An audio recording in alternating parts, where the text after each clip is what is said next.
Okay mga suki, ang mga dumating natin ngayong produkto ay yung Absolute Night Liters, ang Sour Powder na Cherry Blossoms, ang Rose Fresh, lahat po yan powder, at Ligo Sardines, Lucky 7 Corned Beef na 150 grams, fortified na twin pack na Birch Tree 64 grams, at yung 10 plus 1 na Birch Tree 33 grams.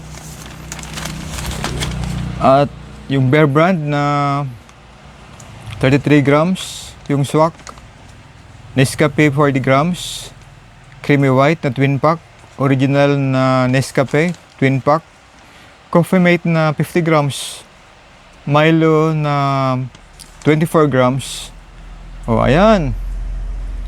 Alam niyo po ba ang good news? Dumating na, naka-avail na naman tayo ng yung sa promo off. Nabigyan tayo ng 540 pesos. Ayan, thanks Nestle. Mga suki, magandang araw po sa inyo. Marinaldo po si Duga Boss. Ako po si Joseph, Sari-Sari Store Owner. Ito po ang ating mini podcast na pang labisa. Ba't pag numbers nakakalimutan ko? Pag Tagalog ng 21. 11, 12. O, tama ano? Ulitin ko ka. Pag pumunta ka din sa, pag doon na ang ko sa yung 20. Oh my God. Okay. Ulit. Okay mga suki, magandang araw po sa inyo. Marinaldo po si Duga Boss. Ako po si Joseph, Sari-Sari Store Owner. Ito po ang ating mini podcast. Ang pag-usapan po natin ay update ng price mula noon hanggang ngayon. Kaya tara, simulan na po natin. Okay. Alam niyo po kung price ang pag-uusapan po natin, ang mga presyo naman po ngayon, halos din naman po siya kumikilos. Wala naman tayong bagong update about sa mga gatas, sa mga Kaya lang po syempre yung, di ba dati yung creamy latte natin meron pa siyang free. Ngayon po, ubos na. Yung sa Nescafe original naman po, meron pa tayong konting stock, pero po, yung promo po, tapos na. O, ayan. Yun po ang bad news. Kasi yung less 20, wala na po siya. At yung Coffee Mate naman natin na 150 grams, dati pa rin itong presyo, hindi pa rin yan lang nagbabago. Ang binta po natin dito sa ating store ay 50 pesos lang po ang isang peraso. Yung Coffee Mate po yan. At yung Milo naman na 22 grams, ang bigay po natin dito ay dati rin naman ang presyo. 108. Ayan. Pero alam niyo po ba ang pinakamaganda dito sa delivery na ngayon ni Nestle? Ang pinakagusto ko dito yung yung price off. Kasi last year yung mga discount doon sa Bear Brand, dapat ang presyo kasi ng Bear Brand na 300 grams ay 115, dapat ang price. Yan dapat ang SRP niya. Ngayon po ay nagkaroon kami ng MOA ng Nestle, yung supplier namin, na maglilis kami ay yung 5 pesos ay subsidize ng Nestle. O ayun, kaya ayun.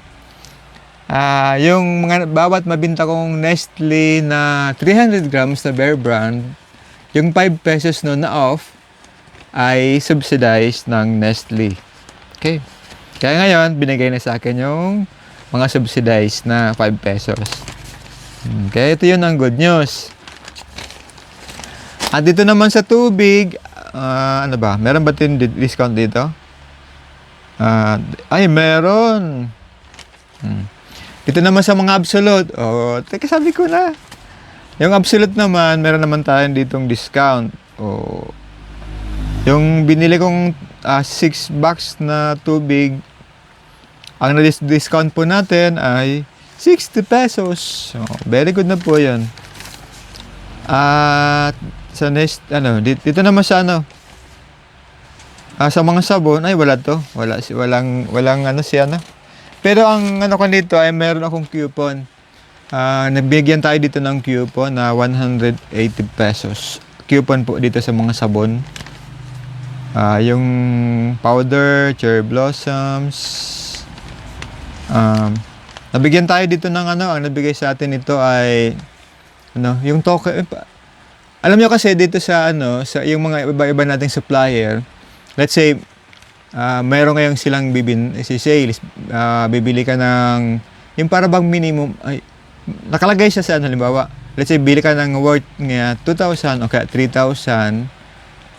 Minsan merong tokens ka. Alam mo niyo naman yung mga supplier pag may naghahanap ng binta. Ayan. Bibigyan ka ng tokens. Yung tokens naman po yun na yun ay convertible into cash, yung GCash. Ayan, kaya dito meron tayong 180 pesos na tokens. Ay, thanks. Montana, thanks ha. Pagpasok dapat pumasok agad yun ha. Ayan. Ito naman si Staple, ang ano naman nito ay ano ba? Ba't palagi ko makata ng ilong ko? Hala. Dito naman kay Staple. To? Dati yung ang birch tree, di ba? Yung birch tree. Pag mga papasok pa lang ang buwan, wala yung mga 10 plus 1, palaging paubos. Pag mga bandang kalagitnaan ng buwan, ayan, lumalabas na yung mga 10 plus 1, mga bundle pack na mga gatas. Pero palagi na yung may less. Ayan, kaya very good na very good. Ayan. Diyan na po ang ating mga update. Siguro wala na tayong iba. Meron pa pala, kalimutan ko. Alam mo ba yung ano, yung cash natin? Bali dati ang discount ko lang dun dati ay 60. Alam mo yung ngayon, ginawang 80 pesos. Yan. Very good talaga. Very good talaga ngayon ng aking mga supplier. Kasi dati 60, ngayon binigyan ako ng 80 pesos. Ang discount. Bawat. Uy, tangki. Hindi. Kasi bawat tangke noon ay dati 60 pesos lang. Ngayon po ay 80 na. Nice, di ba? Ayan. Kasi ganun kasi ang mga supply natin. Kapag naghahanap ng binta, ganun ang ginagawa. Okay. Tayo naman, after ako sa mga discount, kasi yung mga discount naman na yun, ay atin na mga yung panggastos ba, yung mga may humingi sa atin, nagsusilisit, yun din naman ang pinagbibigay natin sa ating sa atin dito sa Philibill. Kasi gaya nga bukas, meron naman okasyon ng school. Yung ang discount kong 540, malamang na mapupunta lang na yun dun sa, pang award dun sa school. Pero ayaw nyo, nakakatulong naman tayo doon sa school at kailangan naman talaga ng school ng may mga taong tumutulong. Kasi, di ba public school naman yun? Lahat naman ng tao, halos karamihan ng mga nag-aaral sa mga public school, hindi naman sila, yung bang, ang tawag doon? Madami doon yung mga naka-member sa mga purpose, sa madaling sabi. Mahihirap nating mga mamamayan. Kaya, naisip ko nga, okay na sa akin yung mga tulong-tulong, mga pakonti-konting pagtutulong sa mga namin dito sa school kasi ando naman si Mrs. At yung mga suki ko naman dito sa aking tindahan, ang mga sugid kong mamimili, walang iba naman yung mga bata. Yung mga estudyante dyan sa school, bumibili ng mga school supply, bumibili ng soft drinks, at kung ano pa. Sila naman ang mga suki ko niyan. Kaya, para bang yung binibigay sa akin na blessing ni Lord, nakukuha natin, sinishare ko naman sa iba. Ganun talagang ginagawa natin. Kaya, thanks. Kasi, kanina iniisip ko, saan kaya kukuha? Meron na namang sa kakong humihingi. Naisip ko wala tayong Tinignan ko yung ano ko, maubos ng allowance ko. Kasi balang nating negosyo naman, ang ginagawa natin, di ba? Kaya nga tayo naghanap buhay para tayo ay may panggastos. Ngayon, siyempre kapag ikaw ay nagtatrabaho, dapat naman may sweldo. Sino, gaya ko, sole proprietorship, sino sa akin na magpapasweldo? Siyempre, ang aking negosyo. Ayan. Kaya, bali ang aking sarili, binibigyan ko naman siyang kita. Sinisildan ko ang aking sarili para naman ma-enjoy mo kung ano ang feel. Ano ang pakiramdam na mayroong sahod. Ganun daw. Para namang may gusto kang bilhin. Hindi na maapektahan yung cash flow mo. Kasi ilalabas mo na yan sa gastos. Halimbawa, dito sa akin. Alam niyo kasi, mababa akong pasulo sa aking sarili. Kasi libre na snack, libre na kain, ano pa, madaming libre. Kaya ang pasahod ko na lang sa aking sarili, 100. Maniwala kayo 100? Okay na ako doon sa 100. Yung allowance nga lang ng aking anak ay 70 pesos. Kita niyo? Okay na ako doon sa 100. Kasi dito lang naman ako sa loob, sa tindahan. Yung snack ko naman, libre na. Yung pagkain namin ng aking mag-ina, yung allowance ng aking anak, libre na. Saan ka pa? Okay, kaya okay na ako doon sa 100, kahit 100 na lang para sa akin. Kasi pambili ko yun ng kung anong magustuhan. Kaya, pag nagtitipid ako isang linggo, ilang ba yan? 7 araw, 700 ka ako. Pag maglabas-labas ako, ikawawa, ubos ang pera. Kaya minsan, kapag gusto kong may bibilihin ako, mga 3 linggo ako, nagtitipid talaga, sobrang tipid. Kasi, siyempre, kailangan din natin bumili ng gusto natin, kahit kaunti, binibigyan ko naman ng kaunting saya. Kumbaga, yung nakakita ka ng isang produkto, gusto mong bilhin, tapos wala ka namang pangbili, siyempre, parang nakakabawas yun ng, tawag pa doon? Yung pakiramdam mo ba na hindi mo siya kayang mabili? Pero ako naman po ay kahit na pag po ganun ang aking ginagawa, siyempre na may situate naman na makuha doon sa binta ng aking negosyo ang mga ginagastos ko araw-araw. Kaya sinisikap ko po araw-araw na sana madami laging pumupunta sa akin mga suki. Yan palagi kong binibray, sana Lord, madaming pumunta sa amin para bumili. At sana po lahat po sila ay aking mapagsilbihan. Alam niyo po naman kasi, siyempre ang ating negosyo, ang sari-sari store ay napaka-dependent po talaga nito sa ating mga suki. Lalo po yung mga suki nating mga suki. Kaya di po ako sa kanila nagsasawang magpasalamat. Alam niyo po mga suki, sa aking mga patrons, palagi pong bumibili sa amin. Di po ko po kayo talaga nakakalimutan. Maraming salamat po sa inyo. At lalo na po yun sa mga taga-Haring Kanaman. Kasi yung mga suki ko doon sa Haring Kanaman, pag nakakawas, ang kailang problema ko nito ay ganito po. Yung mga suki ko doon sa Haring Kanaman, kalimitan pa mga suki ko po doon mga senior na. At minsan po hindi na makapunta sa amin kasi kung wala pa yung kanilang anak o kaya wala pa yung kanilang apo. Na magdadrive ng e-bike o kaya nung ano ba yan? Padjak? Pero kalimitan po e-bike naka-e-bike na po sila. Yun po ang problema. Hindi makapunta-punta sa amin. Tapos naman, kung isipin ko naman na gawin natin ng paraan, let's say, lagay natin, magte-text, magchat-chat na lang doon sa Messenger. Ang problema ko naman, may hina ng mga mata. Paano pa ba yun? Kaya yung mga senior na nating mga customer dito, na mga masugid kong customer, nakakarating lang po sila sa akin kapag umuwi na ang kanilang mga anak o kaya umuwi na yung kanilang mga apo. Ganun po. At dito naman po sa Karangahan, ang akin naman po dyan mga suki, hindi ko talaga, yan po ang aking masugid na customer ng mga karton, yung mga boxes.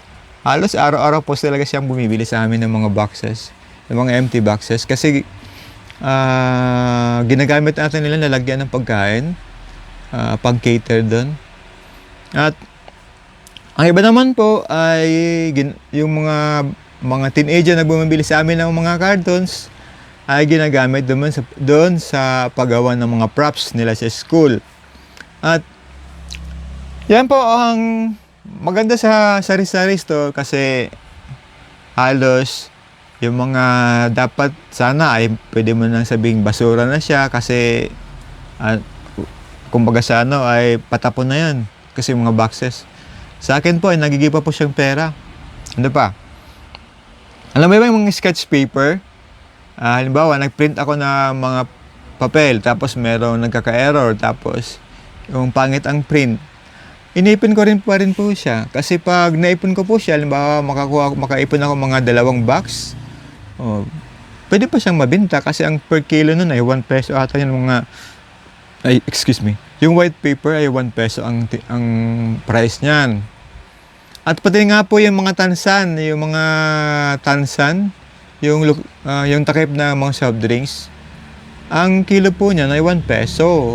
Pwede pera pa rin na, di ba? Kaya, wag niyong hayaan na matapon-tapon lang yung mga dyan, carton, boxes, mga baso ng sako, at yung tansan. Kasi pag naipon niyo po yun, pwede pa rin po siyang pera. Kaya lang po ang medyo problema ko ay yung mga plastics. Let's say, mga plastic bottle. Kasi ang kalimitan po, direkta na po doon sa labas. Meron kami nakalagay yan sa labas ng sako. Medyo nangingimin na rin po akong pumulot nun. Kasi baka siyempre, kung may mga taong merong sakit, o kaya may sipon, o kaya may ubo, tapos hawakan mo, siyempre baka mahawa po tayo. Iwas naman tayo siyempre na magkaroon ng sakit. Kaya sa akin pong ginagawa niyan, palagi po tayong araw-araw po tayo umiinom ng vitamins at sinasabayan din po ng pag-exercise. See? Kaya po, kahit medyo nasa middle age na po tayo, sana nga parang gusto ko yung ayaw ko naman tumaba, ayaw ko naman maging chubby. Pero mas okay na sa akin yung may slim at medyo counting fit ng katawan. Kasi tingin ko naman kasi pag tumaba o kaya baka magkariyuma tayo niyan at hindi na siyempre pag biglang mag-increase yung weight nyo, ang problema niyan yung inyong mga hilo-hiluan. See? Baka magkariyuma tayo, kung ano na lang dyan. Kaya ang pinakamagandang routine po, ang masasuggest ko po sa inyo habang tayo po ay tumatanda, hindi naman sobrang tulog kasi matulog ka lang kung ikaw po ay inaantok o kaya talagang kailangan ng katawan mo. Ang pinakamaigi po talaga, kakain ka po, kumain ka po ng maayos at mag-exercise. Yun, man. Kaya naman syempre, yun ang ginagawa nating routine every day. O kaya thrice a week pero pag talagang minsan gusto ko araw-araw ako nag-exercise kasi pag nag-exercise ka yung katawan mo ay parang ibang feeling pag nag-exercise ka feeling mo bumabata ka. Feeling ko I'm still young. Age doesn't matter. Ano ba? Kasi kita nyo, kapag teenager ka pa o kaya nagbibinita ka o kaya nandun ka pa lang sa mga age ng mga 25 o 30,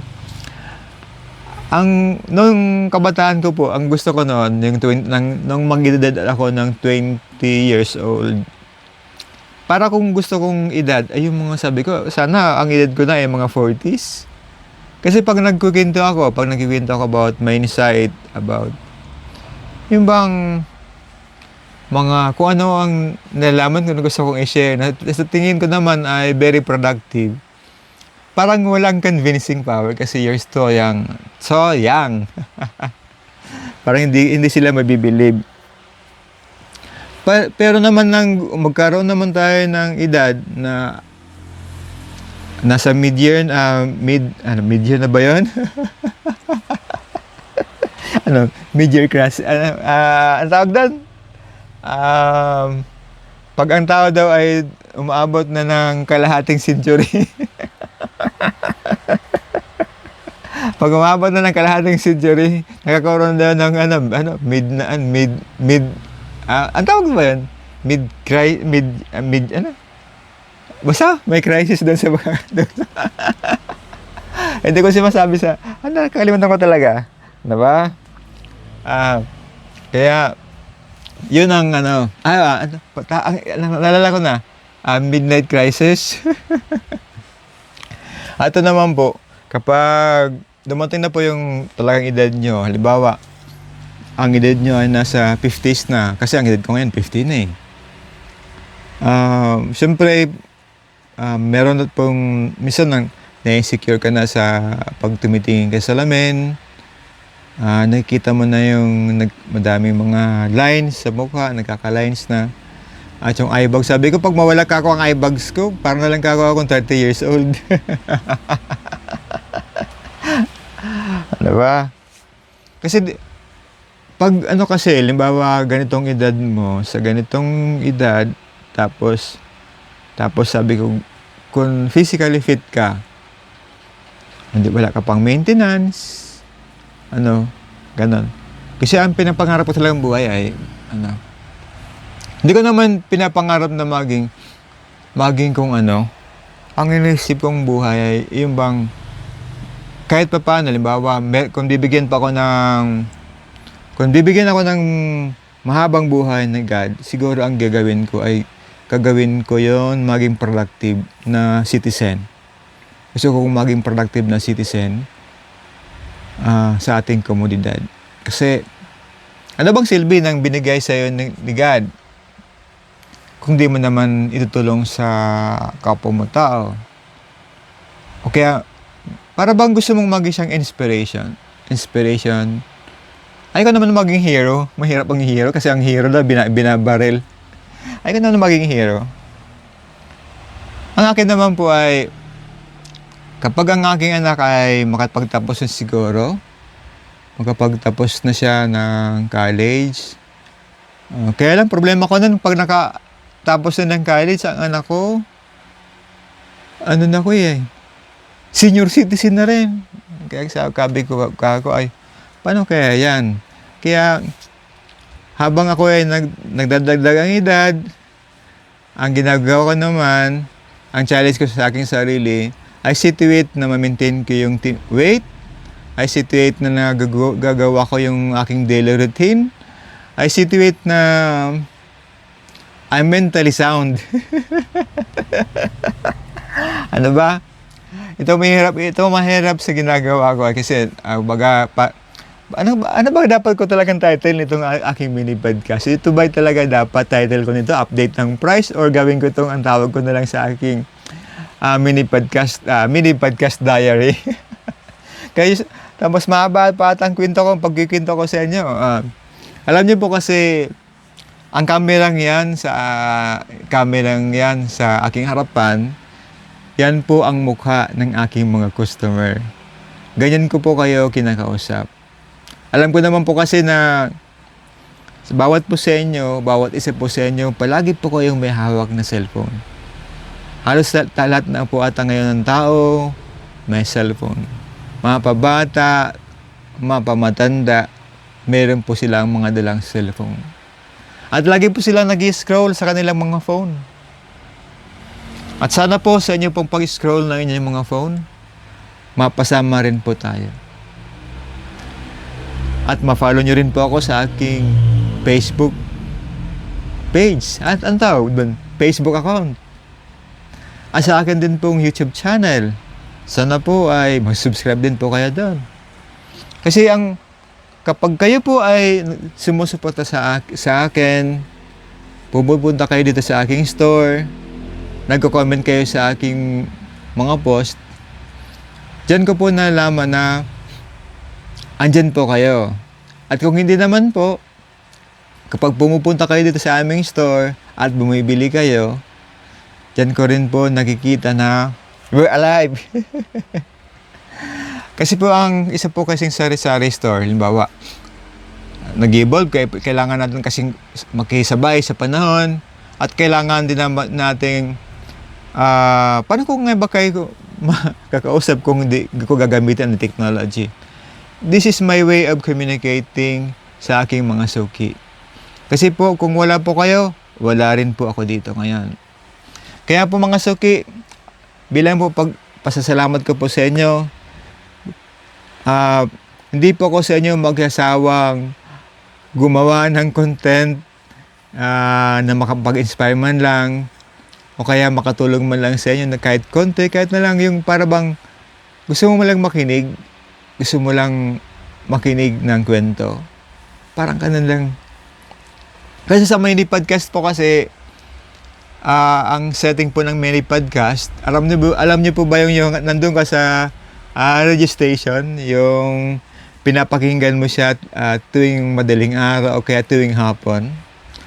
Yung maalaala mo kaya. Pero hindi naman ganun. Parang pero may twist na ganun. Kasi yung sa mga foreigner kasi nakikita ko mga podcast. Medyo malalawak ang kanilang mga topic, mga spectrum ng kanilang mga topic. Na-inspire ako doon kasi andun lang sila sa kanilang set. Very simple. At yung kanilang mga topic, humanap sila ng mga topic na minsan medyo a little bit complicated. Minsan ang mga geopolitics ang mga topic, minsan naman yung tungkol doon sa mga health issue. At marami pang bagay, kaya napakalawak ng spectrum ng podcasting. Kaya doon po ako nainganyo. Sabi ko, kung yun po ang aking gagawing style, kaya dito lang po ako sa aking bahay, dito lang po ako sa aking store, dito lang po ako aking set, pwede po ako magagawa ng content. Parang isa pa rin po ito sa aking mga challenge. Siyempre, kung hindi mo bibigyan ng challenge ang iyong sarili, hindi mo malalaman kung hanggang saan ka talaga, hanggang ba saan ang inyong mapupuntahan. Kasi ang inisip ko kasi, kung patuloy tayo mag-improve ng ating sarili, let's say, gaya nito, gaya ginagawa ko ngayon, nakikipagkwentuhan sa inyo. Although, wala kayo physically, pero ini-imagine ko na dyan kayo sila lahat nakikinig sa akin. Natutuwa na po ako sa ganong style. Kasi, I was thinking na naaabot ko kayo, nakakapagkwento ko sa inyo, nakakapag-share ako sa inyo. Kaya dapat siguro, ang title na siguro ng aking podcast, ano kaya? Mini podcast yung title. Is that update ng mga price ng ating produkto or it's sari-sari store diary? Ano kaya ang palitan natin mini podcast, sari-sari store diary. Parang yung kasi ang appropriate siguro. Kaya nung nagsisimula kasi ako mag-podcast, ang dami kong iniisip, ano ka ba magsasalita sa harap ng camera? Paano ka ba magagawa ng kung anong sasabihin mo doon? O naggumawa lang yung script. Mahirap naman sundan yung script. Nagawa ko ng bullets sa script. Nahihirapan din ako sundan kasi hindi siya nagiging natural. Yung pag-deliver mo ng ng topic, mahirap. Kasi ang nangyayari po doon, palagi kang titingnan doon sa sa kodigo. O kaya naisipan ko, why not do an impronto? Yung bang natural, normal, na para kaya lang nakikipagkwentuhan sa mga tao. Ganun na naisipan ko. Kaya sa ganito pong paraan, ay nakakausap ko pa kayo at sana po ay makatulong din po in the future, di ba? Maka-inspire ka man lang ng ibang tao, okay na po yan. Kaya sa akin po mga suki, kung hindi ko po pa kayo suki ng aking tindahan, sana po ay kung kayo man po ay magala dito po sa Philobel, sa Jade Street, ang aming pong tindahan ay malapit lang po sa harap ng school, yung Kalawag Elementary School, in between po ng dalawang gate. Tandaan nyo lang po, bilangan nyo po ang gate na yan o kaya paggalan nyo doon sa may kanto ng sa may Barangay Town Outpost, bilang po kayo ng 3 poste sa tapat po niyan. andyan na po ang ating tindahan. Ano po? At yung mga suki ko naman, maraming salamat po sa inyo. Sa Clupa, sa Bilmar, sa Metro Home, sa Philobil, sa Kapilihan, sa May Malyari din po. At doon po sa parte ng Libuton. At hindi ko rin po makakalimutan yung aking suki doon sa May Northbound Terminal. At doon sa Haring Kanaman po, hindi ko rin po sila makakalimutan. Pakalagi po kasi silang pupunta sa amin. At yun pa din po yung mga yung nakatira po doon sa gitna ng ng palayan, ng umahan. Dito din po sa atin sila bumibili para madami na tayong customer. Hindi kaya madami na rin tayong customer. Alam niyo po, ang habang po talagang tumatagal, kaya nga naisip ko nga, siguro dapat ito ang ating style.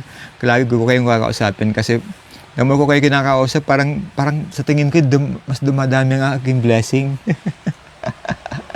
Kaya po salamat po talaga sa inyo. Okay, dyan na po siguro magtatapos ang ating mini podcast ngayong gabi.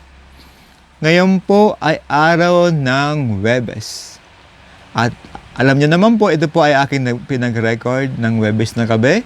At ipopost po natin siya tomorrow, Friday. Ayan, kaya lang bukas, busy na naman tayo bukas. Alam nyo po, bukas ang ating po na namang schedule. Sana dumating dito ang ating pamangkin kasi sa bandang hapon, mag-a-attend tayo doon sa ratification ng bylaws ng SPTA. Magra-ratify sila ng bylaws kasi nung nakaraang linggo, ang ginawa namin doon ay nag-brainstorming kami doon sa mga laman ng nakalagay sa bylaws at may part doon na i-amend at kailangan i-present yun sa General Assembly. Okay? By tomorrow afternoon, ando na naman tayo sa eskwelahan. Kaya, ang inyo pong tendero, mawawala po muna bukas ng hapon kasi magiging naman siyang official. Okay, si SGC President na naman. Okay po, salamat po sa inyong lahat. At magandang araw po sa inyo. Maray na alda po. Sendo ka, boss. Salamat po. Bye-bye.